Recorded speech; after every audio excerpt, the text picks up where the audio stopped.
perasaan Kaleb dan Joshua, lewat 5 tahun, bermatian orang yang dikenalnya. 10 tahun, kawan-kawannya lebih banyak lagi mati. Ya. Langsung 45 tahun, gak ada lagi yang hidup kecuali 3 mereka berdua. Tinggal sejoli. Kakek-kakek yang paling tua, hanya mereka berumur 85 tahun. Ada banyak kesempatan untuk meragukan janji Tuhan. Ada banyak kesempatan untuk mempertanyakan, betulkah Tuhan mau saya sampai ke Kanaan? Saudara pun, setan akan banyak bicara, betulkah saya dipanggil Tuhan? Betulkah Tuhan mau saya melakukan ini? Karena saudara lihat, saya tetap kekurangan misalnya. Saya tetap susah dapat izin misalnya. Udah banyak kali saya muridkan, sudah bertahun-tahun saya capek memuridkannya. Tiba-tiba bye-bye katanya, pergi dia ke gereja lain. Lalu banyak pertanyaan saudara dan berkata, betulkah? Betulkah? Jangan diambil kesempatan untuk menyerah itu. Jangan dijawab pertanyaan setan dan berkata betul. Salah. Setan selalu berdusta, bapa berdusta. Suaranya dari neraka, suara kematian. Jangan saudara terima. Kalau Tuhan berjanji, Tuhan mengenapi. Kalau Tuhan memanggil, Tuhan memperlengkapi. Tuhan mengurapi. Dia yang memulai pekerjaan yang baik akan meneruskannya hingga pada hari Kristus. Jangan pernah menyerah saudaraku. Saudara dan masing-masing kita punya Hebron. Masing-masing kita punya panggilan yang harus selesaikan. Jangan pernah berhenti di tengah jalan, walau banyak penderitaan. Saudaraku, Filipi 1 ayat 29, saya bacakan beberapa ayat. Maukah saudara mendengarnya? Kita harus membaharui pikiran kita seturut dengan firman. Amin. Filipi 1 ayat 29 berkata, sebab kepada kamu dikaruniakan bukan saja untuk percaya kepada Kristus, melainkan juga untuk menderita untuk Dia. Jadi sebenarnya sebagai anak-anak Tuhan, kalau datang penderitaan tantangan, tidak usah bingung, tidak usah kecewa, tidak usah dengar tipu daya setan katakan, betulkah Tuhan menyertaimu? Betul. Saudara bilang Filipi 1:29, kepada saya dikaruniakan bukan saja untuk percaya, untuk menderita. Justru kalau hidup saudara senang terus, saudara harus bertanya, apakah ada yang salah dengan pelayanan saya?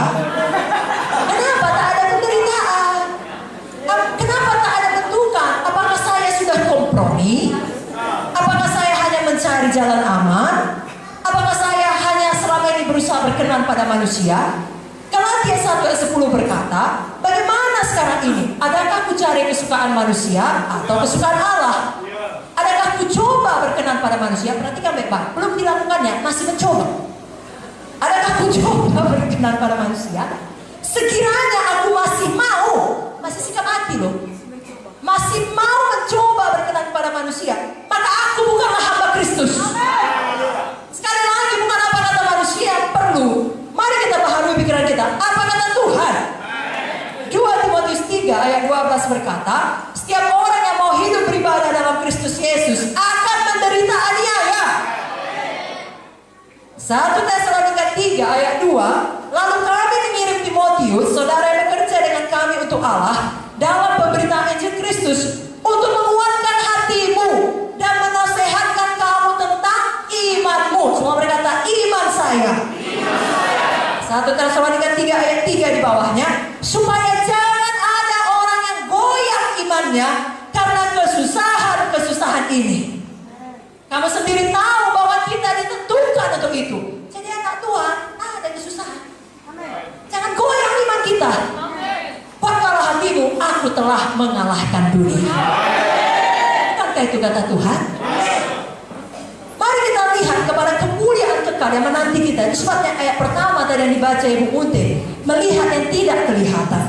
2 Korintus 4 ayat 16 sampai 18 tadi. Amin saudara. Dan ayat 17 berkata, 2 Korintus 4, penderitaan ringan yang sekarang ini mengerjakan bagi kami kemuliaan kekal yang melebihi segala-galanya, jauh lebih besar daripada penderitaan kami. Saudara tahu siapa yang menulisnya? Paulus. Paulus saudaraku ya, gak ringan penderitaannya. Mengalami kapal karam, disesah. Lalu dia berkata, penderitaan ringan yang sekarang ini. Jadi saudara, saya bukan mengecilkan penderitaan kita. Mungkin ada saudara merasa betul-betul menderita, dan memang betul-betul sudah menderita. Tapi kita letakkan pada perspektif yang benar seperti yang disampaikan firman oleh Paulus. Itu penderitaan ringan dibandingkan kemuliaan kekal yang menantikan. Maka daripada itu, mari kita memiliki ketekunan iman, dan dalam menanggung itu semua kita bersuka cita. Ada juga orang tekun tapi mengomel.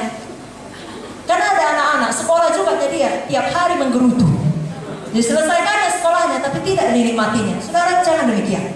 Saudara punya ketekunan iman, walau menghadapi penderitaan, aniaya, tantangan, saudara sukacita. 1 Petrus 4 ayat 13. Sebaliknya, bersukacitalah sesuai dengan bagian yang kamu dapat dalam penderitaan Kristus, supaya kamu juga boleh bergembira dan bersukacita pada waktu Ia menyatakan kemuliaannya.